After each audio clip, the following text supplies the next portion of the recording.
Assalamualaikum warahmatullahi wabarakatuh. Bismillah, wassalatu wassalamu ala rasulillah wa ba'du. Muslim-muslimat rahmati Allah, Alhamdulillah kita berkumpul pada pagi ini. Sekali lagi, kebanyakan tajuk yang kita bahaskan dalam daurah siri-siri kebelakangan ini adalah hasil daripada tulisan Profesor Dr. Basri bin Ibrahim. Dan seperti mana lazimnya, buku yang diterbitkan mutaakhirin oleh beliau adalah buku daripada silibus universiti, khususnya untuk tempat beliau bekerja, iaitu di QUIPS. Jadi insya-Allah pada pagi ini kita punya format sedikit berbeza. Biasanya pengurus Baitul Salam ni akan berikan saya sebagai striker pertama gitu kan. Sebab mungkin datang awal dan sebagainya, tak ada komitmen besar. Mungkin yang asatizah lain tu dia komitmen dia besar, jadi mungkin terlambat jam dan sebagainya. Pun begitu, walaupun saya bermula pertama, tapi saya akan memulakan tajuk saya di bahagian terakhir pada buku ini. Baik, mari kita lihat sama-sama isi kandungan. Saya biasa kalau mengajar dalam kelas, saya suka mula dengan isi kandungan, supaya yang mendengar, yang datang tahu di mana track perbincangan kita.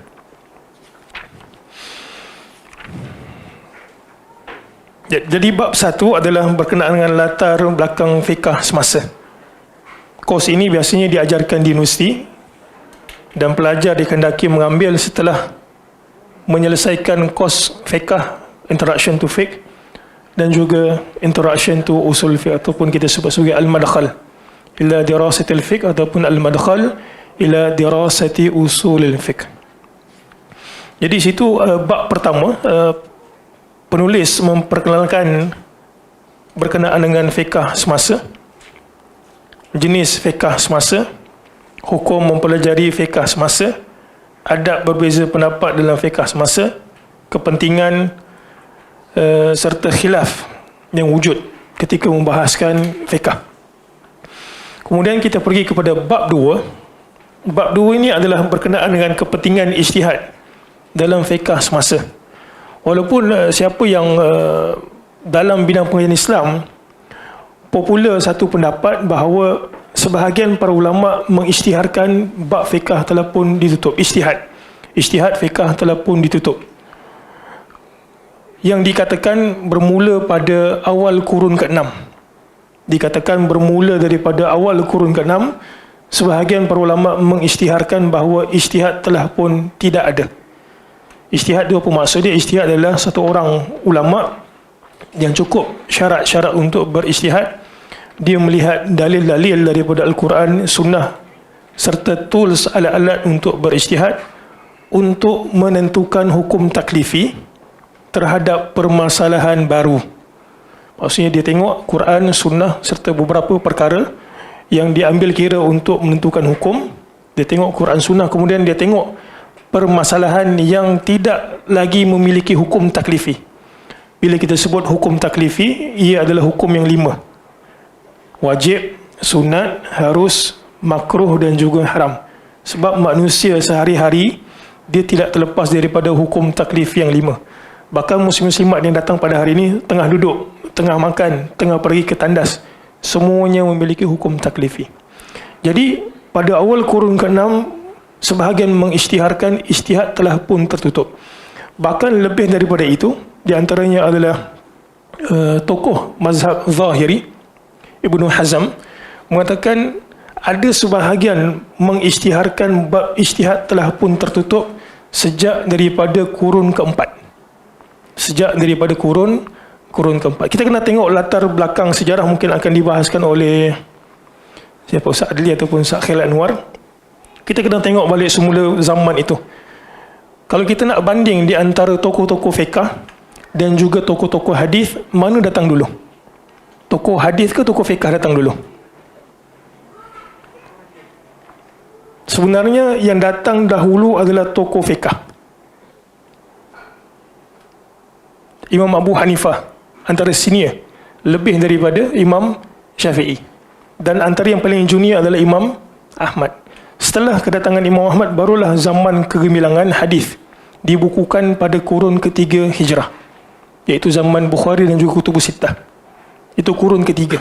Tapi fiqh telah pun bermula seawal daripada kurun kedua.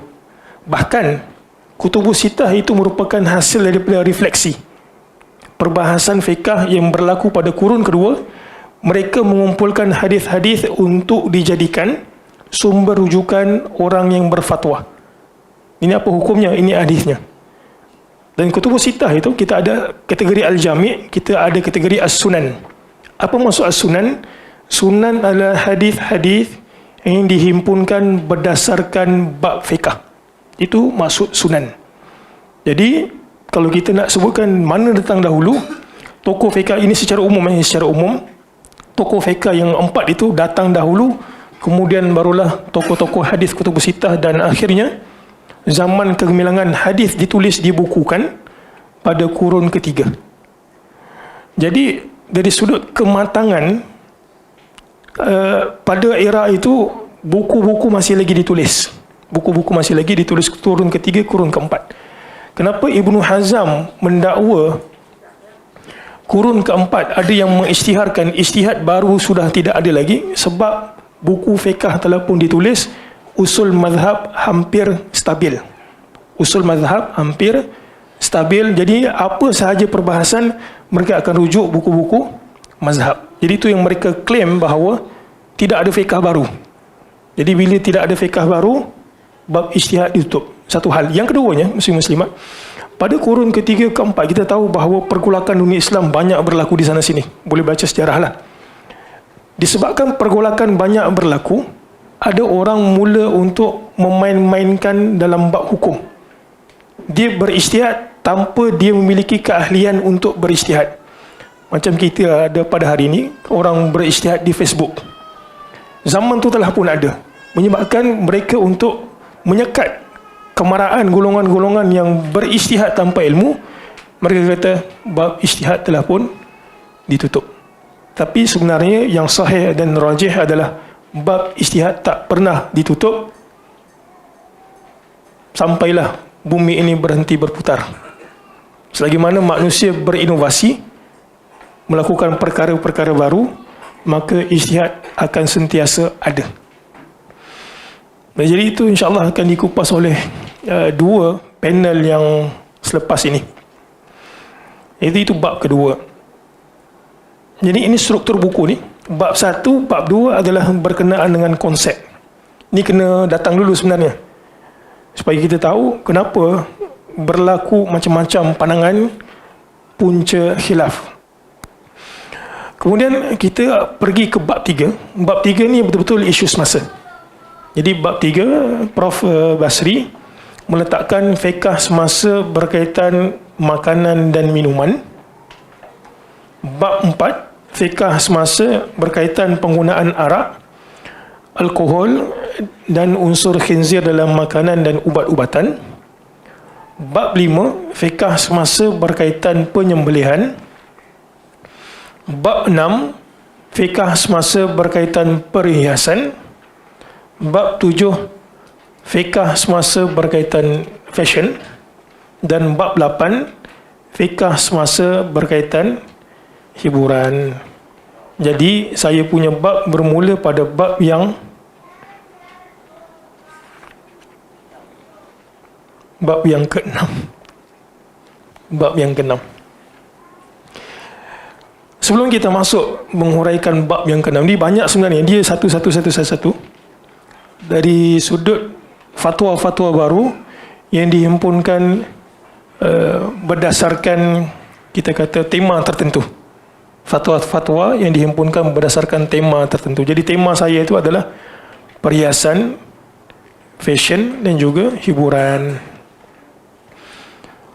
Dia takkan sempat hurai satu-satu lah. Jadi saya bercakap macam ini saja. Saya baca, kemudian saya hurai. Kalau muslim-muslimat perasan, sebelum kita masuk ke bab yang ke-6, ada bab yang tak ada dalam buku tu. Bab ijtihad. Agak-agak bab apa?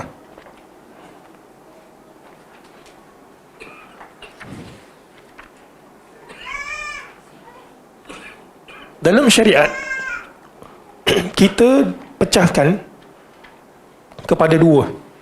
Dalam syariat, kita pecahkan perbahasan terbesar itu kepada dua. Satu, syariat kita ada yang kita sebut hubungan manusia dengan Allah Ta'ala. Kita sebut fiqh ibadat, puasa, zakat, haji dan sebagainya. Kemudian bab syarak yang kedua adalah muamalat. Bab syarak yang kedua adalah muamalat. Di antara dua ini, dia ada kaedah terbesar yang kita kena faham terlebih dahulu. Dalam bab ibadat, fiqh ibadat, asal bagi ibadat adalah haram. Asal bagi ibadah adalah haram, sehinggalah ada dalil yang menyuruh untuk melakukan perkara tersebut ataupun diperbolehkan.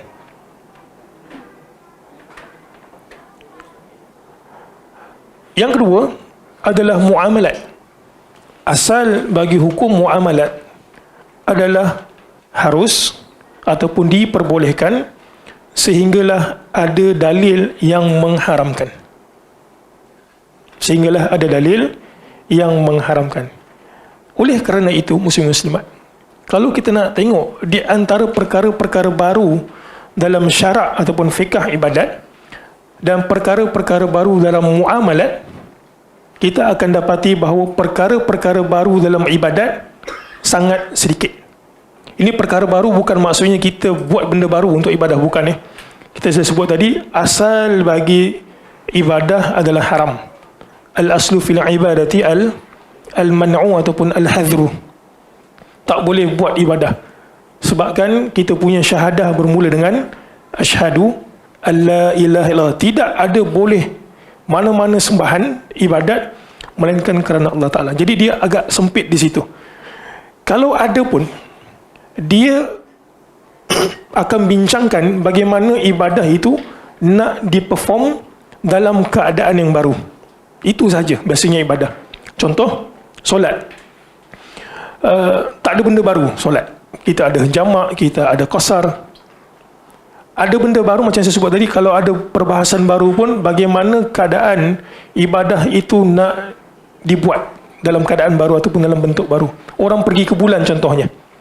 Orang pergi ke bulan ataupun orang pergi ke angkasa.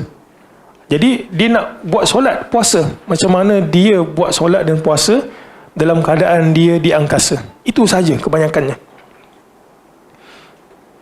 Puasa di atas kapal terbang, macam mana. Jadi keadaan kita nak perform ibadah itu. Jadi dia agak strict. Itulah mungkin sebab kat sini tidak dibahaskan. Di sini dalam buku ni tidak dibahaskan. Yang kedua, muamalat pula, oleh kerana asal bagi muamalat adalah harus segala-galanya kecuali ada dalil yang mengharamkan. Bahkan kalau kita tengok Al-Quran dan juga hadis, kebanyakan bab dunia Allah Subhanahu Wa Taala dan juga Nabi sallallahu alaihi wasallam cuma menyebutkan perkara yang tak boleh ataupun membetulkan salah faham yang orang ingat haram. Akhirnya Allah Subhanahu Wa Taala kata benda tersebut harus dan juga boleh dilakukan. Itu saja. Jadi dia agak dinamik. Dalam bab muamalat kita ada apa? Tema. Kita ada hubungan suami isteri munakahat. Kemudian kita ada transaksi kewangan yang paling banyak. Bahkan saya pernah dengar dalam satu conference, ahli panel bercakap di depan, dia kata 3 bulan sahaja tidak membaca jurnal-jurnal berkaitan dengan kewangan akan menyebabkan kita akan ketinggalan dalam industri kewangan. Selaju itu dia punya perubahan. Bidang kewangan antara yang mungkin tak ada dalam ni. Kalau ada sebenarnya sangat bagus. Lagi kita ada hukum jenayah, kesalahan yang dilakukan dan sebagainya. Baik, mari kita pergi ke bab yang ke-6. Perhiasan.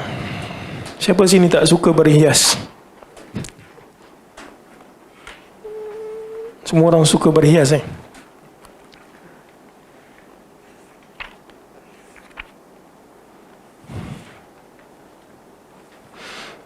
Baik, muka surat 165. Pendahuluan. Islam tidak melarang umatnya untuk berhias. Sekali lagi, muslim-muslimat, asal bagi sesuatu urusan duniawi adalah halal. Jadi kita akan baca kebanyakan nas-nas yang berada pada bab ini dan ke atas adalah bab-bab yang mengharamkan ataupun nas-nas yang mengharamkan perkara tertentu dalam bentuk yang baru. Baik. Syukran. Islam tidak melarang umatnya untuk berhias atau memakai perhiasan asalkan tidak melanggar batasan yang ditetapkan dan kena pada tempatnya. Menurut ulama, hukum asal perhiasan adalah halal dan harus, sama ada pada badan, pakaian atau tempat tinggal. Dalil keharusan itu terangkum pada surah Al-A'raf ayat 31 sehinggalah ayat 32. Allah Subhanahu wa taala berfirman, "Ya bani Adam khudhu zinatakum 'inda kulli masjidin wa kulu washrabu wa la tusrifu innahu la yuhibbul musrifin." Itu merupakan ayat yang ke-31. Kita berhenti kat situ dulu. Muslim-muslimat rahmati Allah sekalian. Ayat Al-Quran ini turun kepada Bani Amir. Turun kepada Bani Amir. Peristiwanya adalah Bani Amir ni dia ada satu kefahaman ataupun ada satu konsep, kalau nak beribadah kepada Allah seolah-olah tak boleh ada kemaksiatan pada diri kita, dan juga kita kena seolah tunduk dan patuh. Kita kena tinggal semua dalam bab duniawi. Jadi apa yang dibuat oleh Bani Amir? Mereka ini kata, kita tak layak menggunakan pakaian yang kita buat maksiat kepada Allah Ta'ala. Dia kata, kita tak boleh, kalau nak pergi haji, ini dalam kes haji, nak pergi haji, dia kata kita tak boleh tawaf ibadah haji kita dengan menggunakan pakaian yang kita buat maksiat kepada Allah Ta'ala. Jadi mereka akan beli pakaian baru yang berada dekat Mekah. Tapi masalahnya kebanyakan mereka ni miskin. Mereka pergi haji, duit banyak habis, menyebabkan mereka tak ada lebihan untuk beli pakaian baru. Jadi apa yang mereka buat? Mereka bertawaf dalam keadaan bertelanjang. Lelaki akan bertawaf pada waktu pagi, manakala perempuannya akan bertawaf pada waktu malam. Dan mereka mengharamkan untuk diri mereka, kita sebut mengharamkan, menegah diri mereka untuk makan daging ketika perform haji. Akhirnya Allah Subhanahu wa taala, itu saya sebut tadi, sama ada Allah Ta'ala membetulkan perkara yang salah, manusia kata sebenarnya boleh saja, lalu Allah Ta'ala turunkan dalil Al-Quran, ataupun Allah Subhanahu wa taala dan juga Nabi sallallahu alaihi wasallam nak beritahu bahawa benda tersebut tak boleh. Itu saja bentuk dalil untuk bab dunia ataupun dalam bab muamalat. Akhirnya Allah Subhanahu wa taala kata apa? Wahai anak Adam, khudhu zinatakum, hendaklah kamu mengambil perhiasan kamu. Jadi bila kita tahu sebab kenapa ayat tersebut diturunkan, jadi kita tahu apa maksud zina kat sini. Apa maksud zina kat situ? Pakaian. Tengok situ. Kalau kita tengok terjemah tu kan, pakailah pakaianmu. Memang ada ulama tafsir menyebutkan zina, kalau terjemah secara literal, perkataan zina itu adalah perhiasan. Pun begitu disebabkan ayat tadi turun sebab apa? Banu Amir ketika mereka perform ibadah, mereka bertelanjang, tidak berpakaian. Oleh kerana itu mereka kata zina kat sini maksudnya adalah pakaian, tanpa menafikan ihtimal bahawa zina ini adalah sesuatu yang melebihi pakaian, perhiasan maksudnya. Inda kulli masjidin, ketika mana kamu hendak, setiap masjid, maksudnya setiap kali kamu nak beribadah kepada Allah Ta'ala di masjid. Jadi situ kita tahu, kalau mungkin tak baca dia punya sabab nuzul ayat, kita kata kenapa tiba-tiba pakai baju pergi ke masjid dan Allah Ta'ala suruh makan minum, bukan tidak? Dia macam tak ada connection. Takkan suruh makan kat masjid. Jadi kita tahu kisah tadi turun kepada Banu Amir. Mereka pergi buat haji, tak berpakaian sebab mereka kata ini pakaian yang buat maksiat kepada Allah Ta'ala. Mereka buka dan mereka tak makan daging. Allah Ta'ala kata wa kulu washrabu, maka hendaklah kamu makan, washrabu, dan kamu minum. Perintah kat sini bukan perintah untuk wajib. Ingat tak pelajaran usul fiqh? Bila? 2 bulan sudah ke bulan sudah? Setiap perintah menunjukkan hukum wajib. Tapi kat sini perintah ini bukan menunjuk hukum wajib, tetapi hukum keharusan. Baik, Allah Ta'ala kata pakai pakaian, kemudian makan minum. Di penghujung ayat itu Allah Ta'ala sebut apa? Wala tusrifu innahu la yuhibbul musrifin. Sini kaedah terbesar dalam bab berpakaian dan juga dalam bab minum, makan. Apa dia? Jangan berlebihan. Bahkan Ibnu Kathir ketika membahaskan tafsir ayat ini, dia kata apa? Qala ba'du salaf. Sebahagian salafus salih berkata apa? Jama'allahu tib. Allah Subhanahu wa taala menghimpunkan tib. Apa maksud tib? Tib. Tabib. Apa? Perubatan. Pada ayat ini. Mana tu? Mana perubatannya? Ya, wala tusrifu, makan tapi jangan berlebihan. Subhanallah. Salaf dah pun fikir. Apa konsep suku-suku separuh kan? Dia taklah sebut suku-suku separuh. Tapi dia kata jangan berlebihan, ini merupakan kunci kepada kesihatan. Dia kata jama'allahu tib fi nisfi ayah fi qawli wa kulu washrabu wa la tusrifu.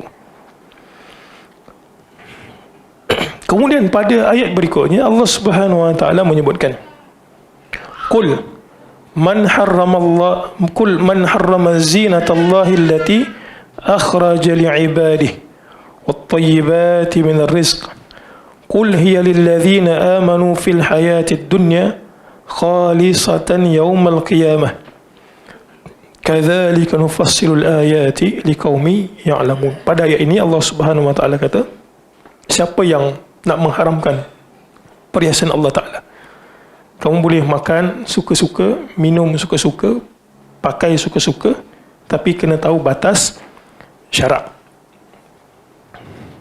Dan orang beriman, pengkhususan ini akan diberikan kepada orang beriman. Maksudnya nikmat dekat akhirat itu Allah Ta'ala akan berikan kepada orang beriman, tidak kepada orang kafir. Allahu a'lam. Baik, kita pergi ke muka surat 166. Jenis perhiasan yang dilarang dalam Islam. Yang pertama, emas dan sutera bagi kaum lelaki. Yang kedua, perkakas dari emas dan perak. Perkakas dari emas dan perak. Sudu, garfu, pinggan, kerusi, toilet. Ada orang buat toilet daripada emas. Benda tersebut diharamkan. Yang ketiga, merubah kejadian Allah. Yang keempat, menyerupai lelaki atau perempuan. Maksudnya lelaki serupa perempuan, perempuan serupa lelaki. Yang kelima, dilarang bertabarruj. Kita akan pergi nanti. Yang keenam, tiada israf dan juga ikhtial. Ikhtial ini maksudnya adalah bermegah-megah.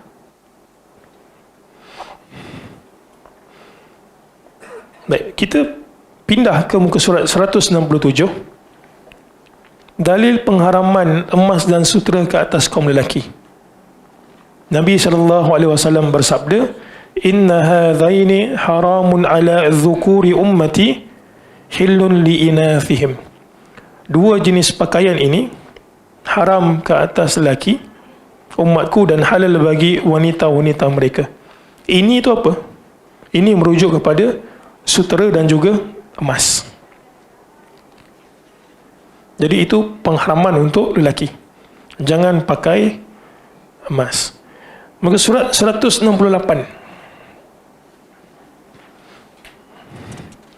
Ni macam apa, esok exam nak habiskan silibus, baca macam gini lah. Kena ada student start, ni silibus tak habis lagi, tak apa, relax, kita baca tajuk je. Ada soalan kat Baitul Salam ni, best juga kan kalau datang daurah kita bagi soalan. Tak boleh balik selagi tak jawab soalan, baru melekat di kepala. Baik, dalil pengharaman penggunaan perkakas dari emas dan perak. Nabi SAW sebut, la tashribu fi aniyati dhahab wal fiddah wa la ta'kulu fi sihafiha fa innaha lahum fid dunya. Maksudnya janganlah kamu minum fi aniyatan, pada bekas yang diperbuat daripada emas dan juga perak, wala ta'kulu fi sihafiha, dan janganlah kamu makan daripada sihaf ni maksudnya tempat kita letak makanan itu. Apa kat situ? Talam. Fa innaha lahum fid dunya. Itu adalah untuk orang-orang kafir. Kenapa diharamkan menggunakan emas dan juga perak? Satu, dia kembali semula kepada kaedah wala tusrifu. Ia merupakan satu bentuk berlebih-lebihan. Yang kedua, kerana emas dan perak merupakan sesuatu yang kita jadikan sebagai tukaran. Kita panggil apa? Mata wang. Jadi sebabkan itu, Islam hikmahnya melarang penggunaan emas dan perak untuk perkakas. Kemudian, dalam bab berhias juga, kita dilarang nak hiaslah macam mana sekalipun, tapi yang dilarang adalah mengubah ciptaan Allah pada batang tubuh kita. Nak hias kereta tak ada masalah. Nak hias rumah bentuk apa pelangi, coklat, hitam, biru, tak ada masalah. Tapi batang tubuh kita tak boleh. Batang tubuh kita tak boleh. Cuba kita lihat. Nabi SAW bersabda, la'anallahu al-wasilah wal mustawsilah wal washimah wal mustawshimah. Allah Subhanahu wa taala melaknat apa sahaja yang dilaknat oleh Allah, maka ia jauh daripada rahmat. Kita sebutkan tadi kan, ada lelaki menyerupai wanita, wanita menyerupai lelaki. Nampak mereka tu macam gembira, sebenarnya tak muslim-muslimat. Ketahuilah dalam jiwa mereka tu tengah, kita panggil apa, tengah kacau. Mustahil satu benda yang Allah Ta'ala laknat, dia boleh gembira dalam muka bumi ni. Kita yakin dan percaya, walaupun dekat kamera, dia hari-hari apa buat live, kata saya gembira, tak. Benda tu tak. Sebab Nabi sendiri beritahu, benda itu dilaknat. Mana saja yang dilaknat oleh Allah Ta'ala, mustahil dia boleh gembira dekat muka bumi ni. Baik, di sini Nabi beritahu beberapa perkara. Satu, al-wasilah. Apa maksud al-wasilah? Tukang sambung rambut. Maksudnya apa? Orang yang kerja tukang sambung rambut, dia dilaknat. Siapa kerjanya tukang sambung rambut? Sambung rambut ni termasuk kalau perempuan yang sambung mata yang termasuk. Menanam rambut, dia mengembalikan semula keadaan asal rambut. Dia tak menipu. Okey. Jambang, dia merupakan salah satu bentuk takalluf. Salafus salih kata kalau tidak memiliki apa janggut ataupun jambang, tak perlu ditanam, kerana kalau ditanam dia akan memberatkan untuk orang nak menjaganya. Biarkan yang asli.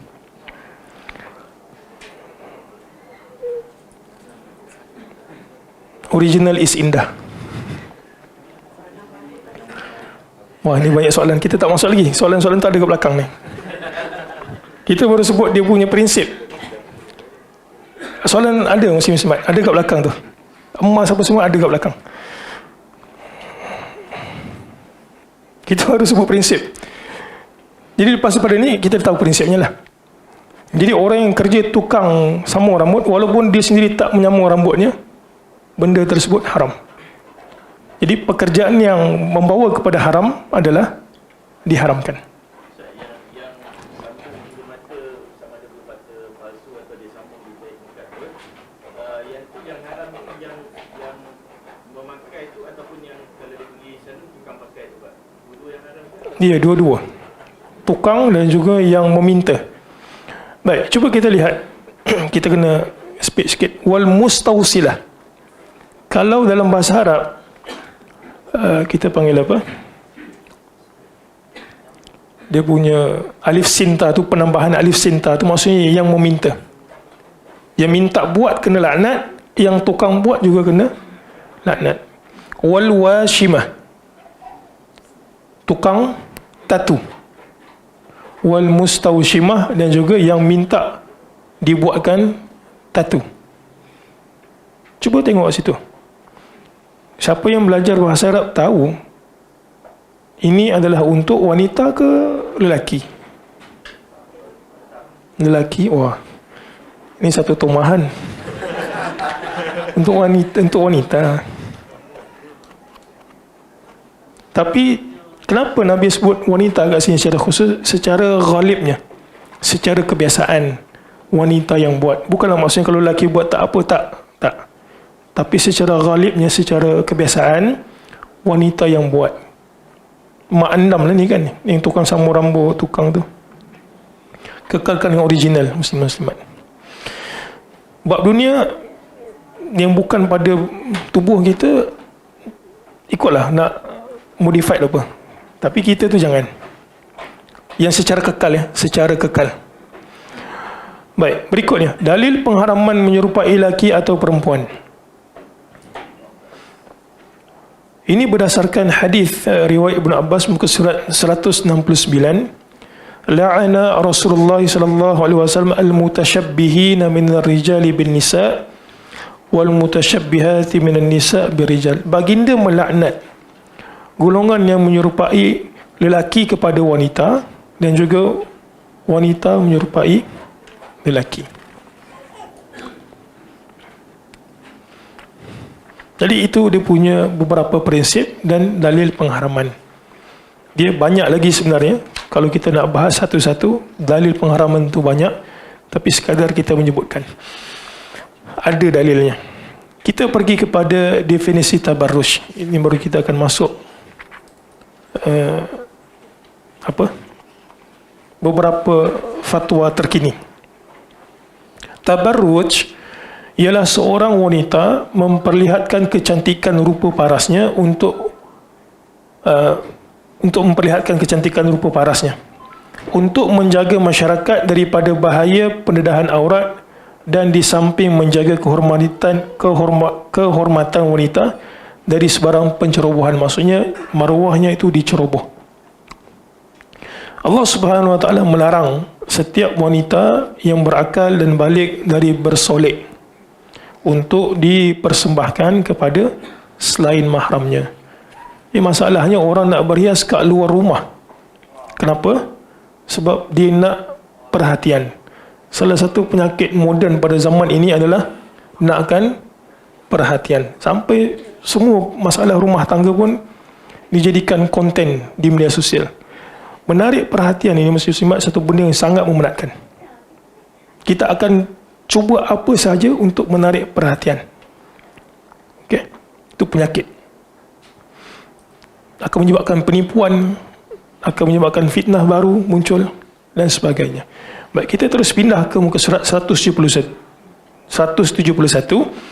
Menampakkan kecantikan dan menonjolkan keelokan wajah dan tubuh badan boleh menjadi fitnah. Fitnah apa? Fitnah syahwat.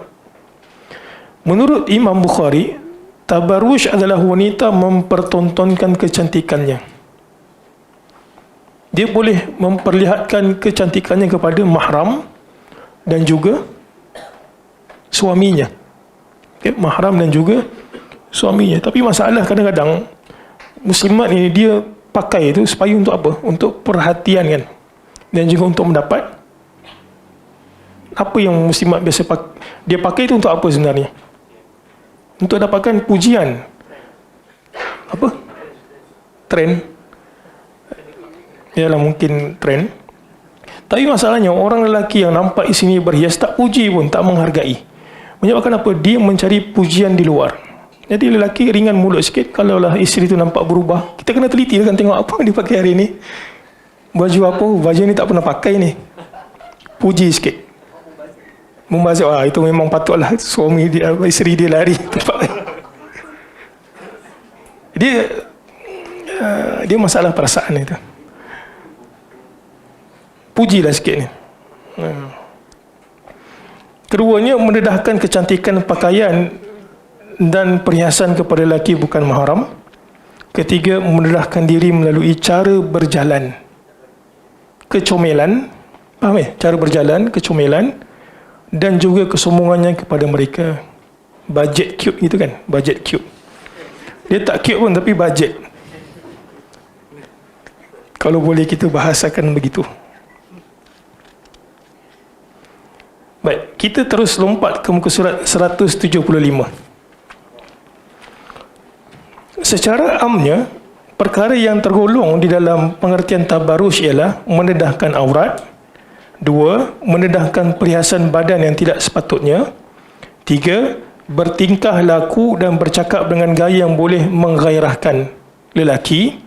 4. Bergaul bebas dengan para lelaki.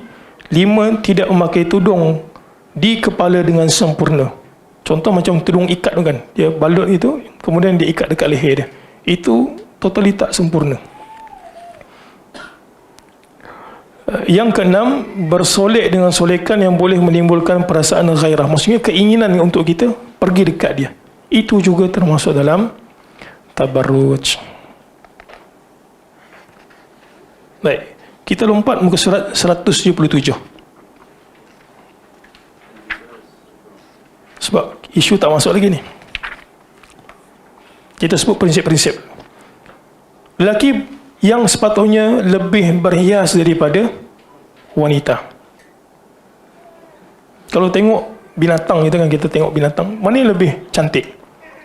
Jantan lebih menawan dan juga cantik. Tapi kadang manusia, bukan lagi saya nak menyamakan, nanti keluar daripada sini, oh ustaz tu menyamakan kita dengan binatang, bukan.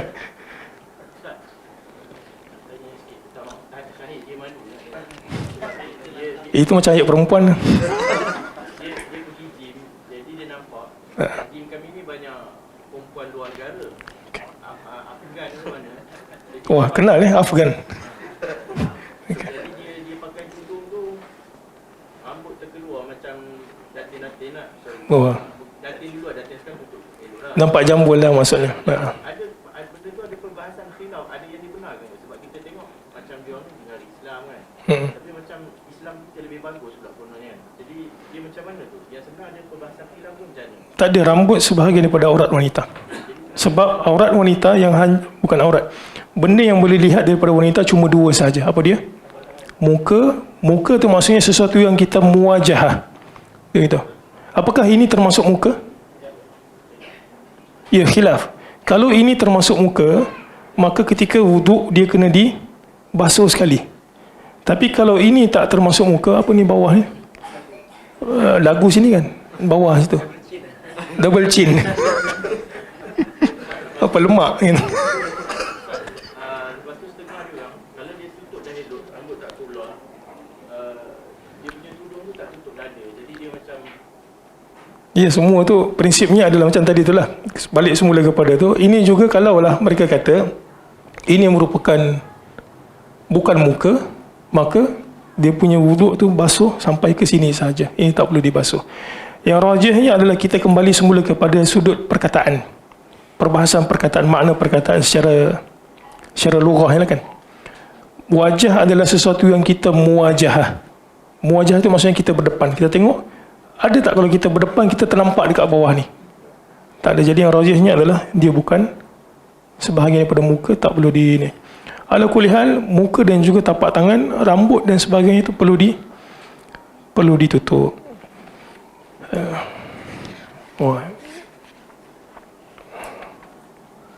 Baik, kita kembali semula. Kita nak bagi habis kurang-kurang satu bab. Lelaki diharuskan berhias. Kita tengok sini. Satu, prinsipnya tidak menyerupai perempuan. Contoh, memakai gelang, memakai rantai, bahkan berinai juga yang rajihnya adalah diharamkan. Kat rambut diizinkan. Sebab kita ada nas nanti kita baca, tak boleh diinai. Sebab inai ini khas untuk inai untuk ubat, macam ubatan. Itu ada, nanti kita bahas. Ini secara umum masuk inai itu inai di tangan. Inai di tangan. Yang ketiga, tidak mengubah ciptaan Allah. Yang keempat, bukan dengan tujuan berbangga-bangga. Jadi inai tadi itu, betul, mungkin saya punya statement kurang difahami. Inai maksudnya macam perempuan.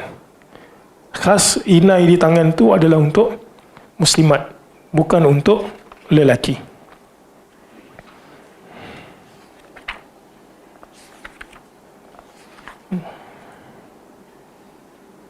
Baik, kita lompat muka surat 179.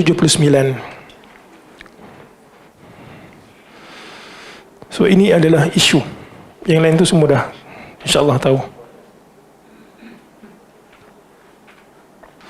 Lelaki diharamkan mewarnai tangan dan kaki dengan inai atau bahan lain kerana perbuatan tersebut lebih berbentuk meniru atau menyerupai wanita yang dilaknat dalam hadis sebelum ini, iaitu Nabi SAW bersabda, Allah melaknat lelaki yang menyerupai wanita dan wanita yang menyerupai lelaki, yang dikemukakan oleh Imam Bukhari dari Ibnu Abbas radhiyallahu anhu.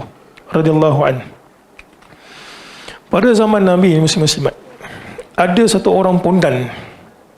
Zaman Nabi telah pun ada pondan, dan dia berinai. Kita tengok muka surat 180.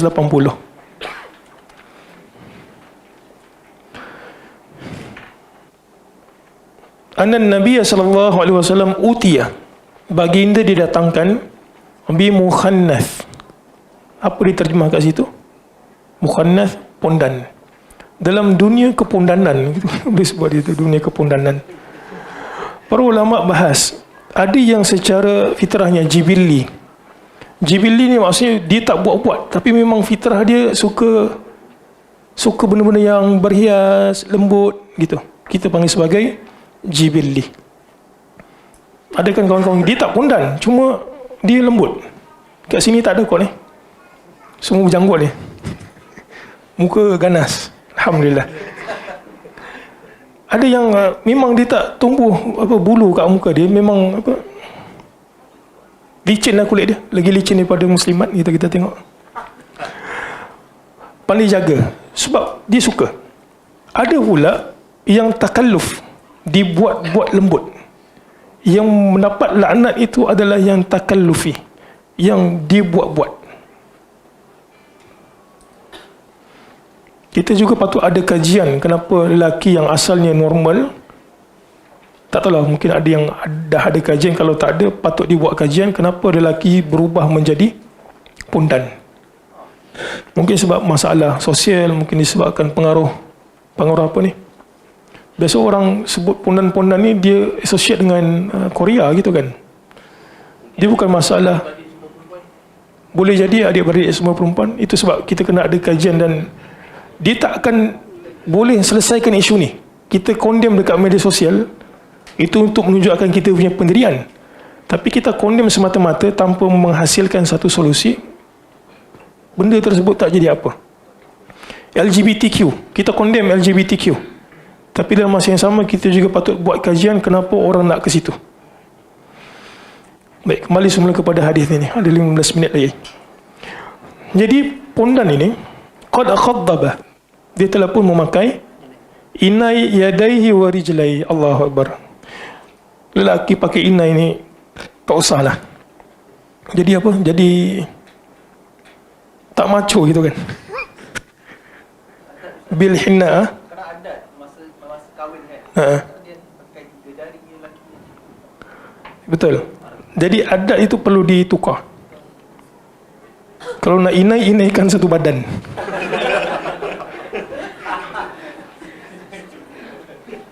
Kenapa? Tak nampak macam perempuan.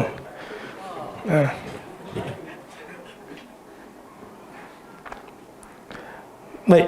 Faqala Nabi sallallahu alaihi wasallam, ma balu hadha. Nabi kata, ini apa benda ni kan? Pakai inai di tangan dan juga di kaki. Faqil, dia kata, ya Rasulullah, yatashabbahu bin nisa. Dia kata, wahai Rasul, ni laki ni dia nak menyerupai wanita. Fa amara bihi fanufiya ila an-naqi'. Nabi SAW perintahkan lelaki ini untuk diusir ke Naqi', kawasan Madinah jugalah. Diusir. Kenapa diusir? Imam Ahmad bin Hanbal pernah mengusir lelaki Amrat ketika majlis beliau. Lelaki Amrat ni maksudnya lelaki jambu. Putih, lepas tu licin, dahi licin, bibirnya merah. Imam Ahmad kata keluar daripada majlis ni, takut fitnah. Kadang ada lelaki tu, dia tengok lelaki lain biasa saja, tapi bila tengok lelaki comel, dia tengok gitu kan, dia tengok jambu, dia suka peluk. Betul, kat asrama jadi ada kan. Sama yang sejenis je lah lelaki. Betul, dia gitu. Ini tak boleh. Jadi sahabat tanya, sahabat nak minta hukuman lebih berat daripada dia usir. Sahabat minta apa? Faqalu ya Rasulullah ala naqtuluhu. Sahabat ni tahu tegas. Rasul, kita pancung je kepala dia. Nabi kata relax. Faqala inni nuhitu an qatli al-musallin. Sesungguhnya aku ini diharamkan untuk membunuh orang yang solat. Jadi lelaki ini sebenarnya dia beriman kepada Allah Ta'ala. Cuma dia mungkin jibili dia macam gitu. Imam Nawawi rahimahullah menyebutkan dalam Al-Majmu', amma khidabul yadain wa rijlain bil hinna fa mustahabbun lil mutazawwijah minan nisa. Memakai inai di kaki dan tangan mustahab, disukai. Lil mutazawwijah, bagi yang telah pun bernikah, minan nisa. Sebab muslimat ini, dia itu sendiri sebenarnya adalah perhiasan. Perhiasan macam mana? Perhiasan tak dipanggil perhiasan, melainkan kita itu tertarik kepada dia. Kita tengok, oh cantik benda ni kan. Jadi muslimat tu secara fitrahnya macam gitu. Kenapa? Sikit-sikit suami, pernah tak terfikir? Kita tak pernah terfikir. Sikit-sikit dapat izin suami. Nak tukar rambut jadi daripada keriting ke apa, kembang itu, suami minta izin suami. Nak kembang kepada lurus, minta izin suami. Agak-agak kenapa? Mesti minta izin suami.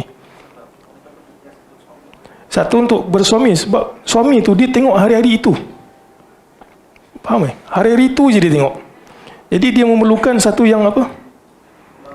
Pembaharuan. Ya lah kot, inovasi. Something like new Aceh. Bahagia isterinya, something like new. Jadi antara yang new ataupun benda yang baru itu adalah dia apa kita panggil kat tangan itu, inai. Jadi suami dia tertarik itu, nak lebih dekat dengan dia. Itu sebab mustahab. Lil ahadits al masyhura fi wa huwa, ni muslim sunat, wa huwa haramun 'ala rijal. Dan dia diharamkan untuk lelaki, illa, ni yang sahabat kita tanya tadi, illa lihajatit tadawi, melainkan untuk tujuan perubatan. Apa perubatan yang mengenakan inai? Dia kuku kat kaki tu kan, cengkam yang nama dia,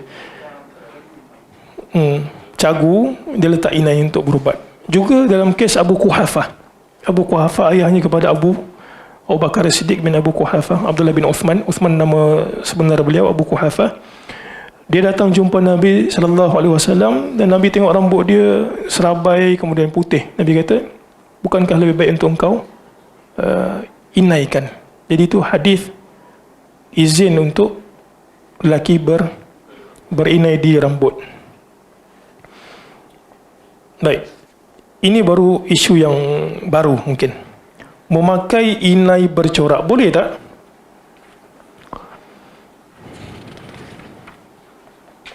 Apa bahasa corak inai yang dipakai? Ada corak daun, ada corak apa lagi? Baik, kita tengok Muzakarah Jawatan Kuasa Fatwa. Pemakaian inai pada kedua tangan dan kaki adalah diharuskan bagi wanita, sama ada yang telah berkahwin atau belum, selagi mana tidak menimbulkan fitnah. Sebab ada orang tertarik dengan tangan, ada orang tertarik dengan kaki. Saya ada baca itu kan, macam kes-kes psikologi itu. Ada orang tertarik. Apa yang biasa muslimat tertarik dengan lelaki?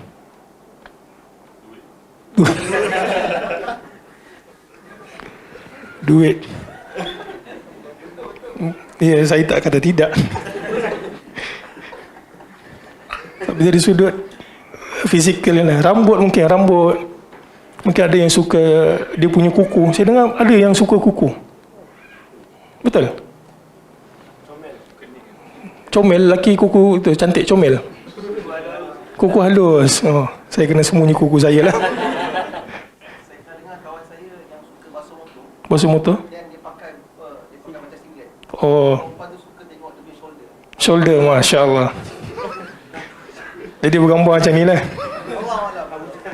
Ya, betul. Saya ada juga baca pergerakan benda tersebut. Jadi kita nak sebutkan kat sini, itulah sebab fitnah tu boleh boleh muncul. Kita tak tahu, mungkin lelaki tu jenis yang suka dengan tangan wanita yang berinai, menyebabkan dia punya syahwat terhadap wanita tersebut naik.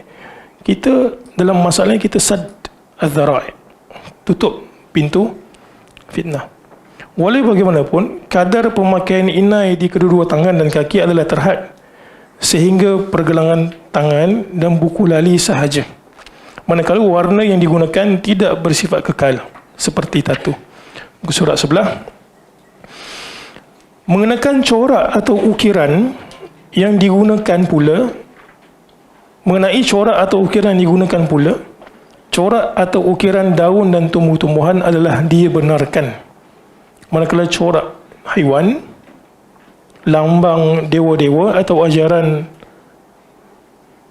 atau apa jua gambaran yang bertentangan dengan syarak adalah dilarang. Jadi hukumnya adalah diharuskan untuk bercorak asalkan tidak seperti yang disebutkan. 4. Pemakaian inai pada kedua tangan dan kaki bagi lelaki adalah tidak diharuskan. Ini bahasa lunak untuk mengatakan benda tersebut diharamkan. Hukum lelaki memakai gelang pun sama, tidak diharuskan.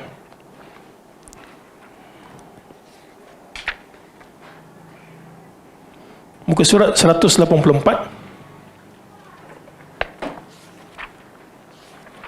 Ini sempat satu bab saja. Penggunaan suasa dan emas putih. Boleh tak lelaki memakai emas putih? Emas, saya baca selain pada buku ni, menyebutkan ada 3 macam emas putih. Satu yang betul-betul putih kerana penamaan sahaja, betul-betul putih berkilat kerana penamaan, orang panggil emas putih. Benda tersebut dihalalkan untuk lelaki. Contohnya adalah platinum, gitu kan. Platinum emas ke bukan? Bukan. Sebenarnya platinum bukan emas.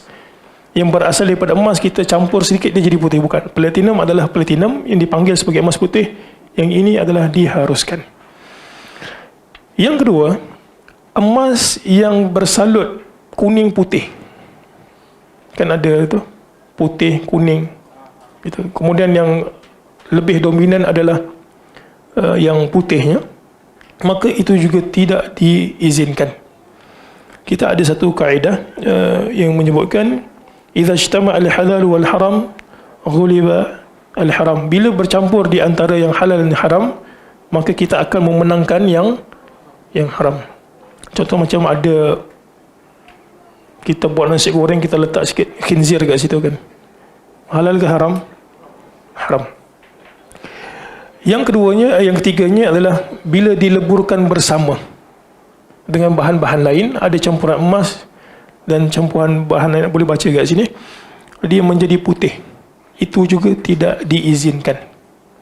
Jadi satu-satunya yang diizinkan adalah yang bukan emas pada asalnya. Kalau campur-campur tetap tak boleh.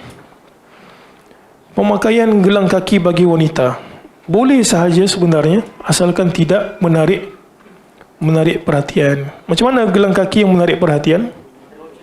Yang ada loceng tu kan. Dia kalau nak perhatian sangat, pakai slipper yang budak tu, yang tekan bunyi. Kenapa slipper tu ada? Slipper budak tu ada. Ya, supaya senang. Jadi kalau muslimat nak sangat tarik perhatian, pakai slipper tu. Letak 5. Jadi tekan, bunyi macam horn.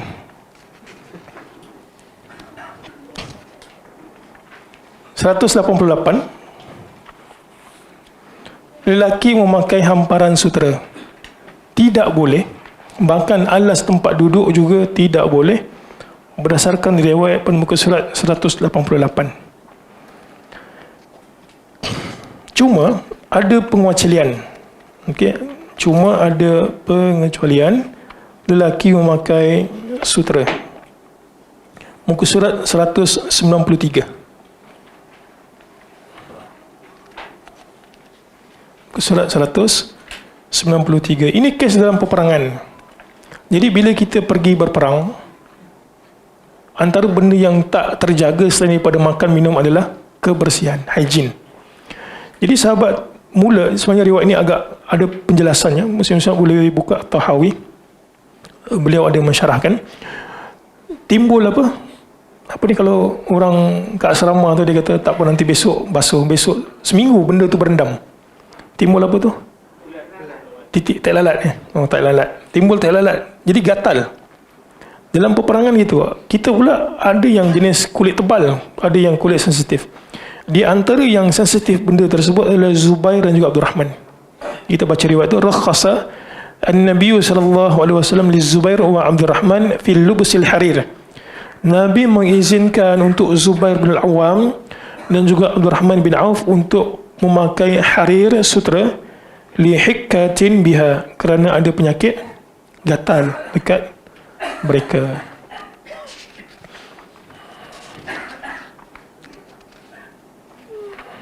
Ada lagi tak benda baru? Yang sutra ni apa Ustaz? Adakah sutra yang dibuat oleh ulat sendiri ataupun sutra yang sekarang ni kan dah buat macam Sintetik, tapi namanya saja sutra. Kalau sutra yang daripada ulat, baik, kenapa Islam, kalau kita tengok sini kan, saya jawab dulu soalan tu, kalau yang sutra betul sutra, maka benda tu diharamkan. Walaupun ada sebagian kata kalaulah portion baju tersebut secara dominannya bukan sutra, maka diharuskan. Boleh baca fatwa kat sini. Baik, muslim-muslimat, bila kita baca beberapa nas dan juga fatwa, kita akan dapati bahawa perhiasan lelaki itu dia agak strict sikit. Itu tak boleh, ini tak boleh.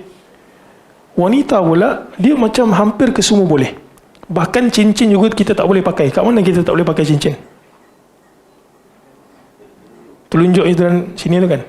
Tapi boleh tak diizinkan? Diizin tak untuk muslimat? Jawapannya adalah diizinkan untuk muslimat. Kita tak boleh. Kita boleh pakai selain daripada benda tu. Kiri kanan, itu ada perbahasan dalam Syama'il. Al-Husain memakai cincin di tangan kiri beliau. Jadi kenapa? Sebab fitrahnya, Islam ni sebenarnya agama fitrah. Fitrahnya wanita ni, dia tak buat kerja berat. Dia tak pergi perang, dan dia suka bersolek. Jadi banyak, kita kata, bab yang Islam izinkan untuk wanita pakai. Dan benda tersebut, kalau dikenakan oleh lelaki, dia akan merosakkan fitrah dia. Macam sutra. Apa ciri khas sutra? Dia lembut. Kita tak mau jadi lembut begitu. Kemudian apa lagi? Inai. Fitrah kita ni bukan berhias untuk tujuan mempamerkan, tapi untuk diri kita sendiri. Jadi wallahu alam, Ustaz pun dah sampai. Beliau akan membahaskan berikutnya. Sempat satu bab saja. Baik, subhanakallahumma wa bihamdik, asyhadu an la ilaha illa anta, astaghfiruka wa atubu ilaik.